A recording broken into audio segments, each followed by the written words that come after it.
Tauragė myli futbolą ir džiaugiasi, kad turi stadioną, kurio tribūnos gali sutalpinti 3000 žiūrovų. Sportininkai visi sako, kad tikrai geras stadionas. Šitas stadionas būtų pasakyti, kad vien tik stadionas per daug paprasta. Tai yra ne vien tik stadionas su visom prieigom. Jeigu pažiūrėtume, tai yra ir krepšinio aikštelės įrengtos, rankinio žaidimo aikštelės, lengvai atletikai padengti bėgimo takai, taip pat rutulio stūmimo aikštelės kitame gale, šuolio į tolį aikštelės ir taip toliau. Trumpai tariant, šitas stadionas gali jame visos sporto šakos funkcionuoti. Yra labai gerai išspręsta ir patalpų klausimas. Komandom persirengimo kambariai, dušai yra vipinės patalpos, yra patalpos dopingo kambariam ir taip toliau ir taip toliau. Žodžiu, jeigu žiūrėti pagal UEFA reikalavimus, buvo atvažiavęs iš Prancūzijos UEFA atstovas, kuris dar buvo prie pabaigos mūsų stadionas prieš pridavimą, praktiškai neturėjo jokių pastabų. Tiesa, Vytauto stadiono rekonstrukcija vyko už netikėtinai mažą sumą.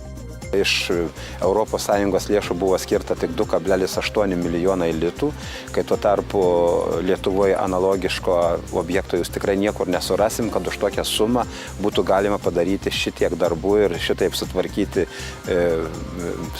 šitokį objektą. Todėl mums teko skirti iš savivaldybės dar 1 200 000 litų ir tai tų pinigų buvo labai ir labai per mažai. Teks papildomai atrasti ir daugiau lėšų, nes ketinama įrengti ir naktinį stadiono apšvietimą. Tačiau visi svarbiausi darbai jau baigti.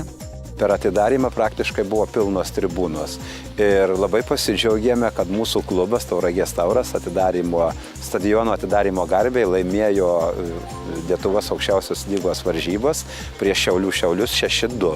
Rezultatas toksais labai mus visus nudžiugino. Tauragėje taip pat sutvarkytos į stadioną atvedančios Jūros ir Vytauto gatvės.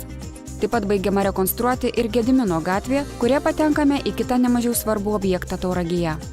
Mano giliu supratimu, tai labai svarbus dalykas, tai yra miesto centrų centras, miesto širdis ir kuriuo stotimi naudojasi ypatingai tie žmonės, kuriems yra truputį sunkesnė materialinė padėtis, kur truputį turi sveikatos problemų ir savaime suprantama vaikai į mokyklą važiavimas ir taip toliau. Šitas stotis mūsų atrodė labai nepatraukliai, gadino viso mūsų miesto įvaizdį, vyko labai rimtos ir ilgos diskusijos, buvo labai daug norinčių, labai buvo daug įtikinėjama, kad šitą stotį reikia iškelti už miesto, kad čia lyg tai teritoriškai per mažai vietos ir taip toliau. Bet aš asmeniškai buvau tos nuomonės ir šiandieną esu likęs prie tos, kad niekur jos nereikėjo iškelti, kad čia viskam užtenka vietos. Ir štai šiandieną mes tikrai, kada jau įrengtas objektas, sutvarkytas, įrodėme visiems, kad tai tikrai pati geriausia vieta. Mūsų senoji autobusų stotis buvo 1 aukšto, dabar, kaip matote, iškeltas ir 2 aukštas. Yra labai patogios patalpos viduje, ir laukimo salėje, ir vairuotojų kambarys, ir mamos, ir vaiko kūdikio, reiškia, patalpos yra, ir viešas tualetas, kuris įrengtas pagal pačius naujausius reikalavimus. Žodžiu, projektas yra mano supratimu labai nuvykęs, labai svarbus, labai mums reikalingas ir šitas projektas tikrai tarnauja labai dideliai daliai mūsų rajono gyventojų. Nepasakyčiau, kad šitas stotis jau taip labai brangiai kainavo mums. Jos samatinė vertė visumoje, kai dabar, kad matote, yra 3 400 000 litų. Bet tai įeina ne vien tik tais autobusų stoties ir šitos teritorijos, bet jūs, kaip matote, ir prieigos aplinkui visur yra sutvarkyta.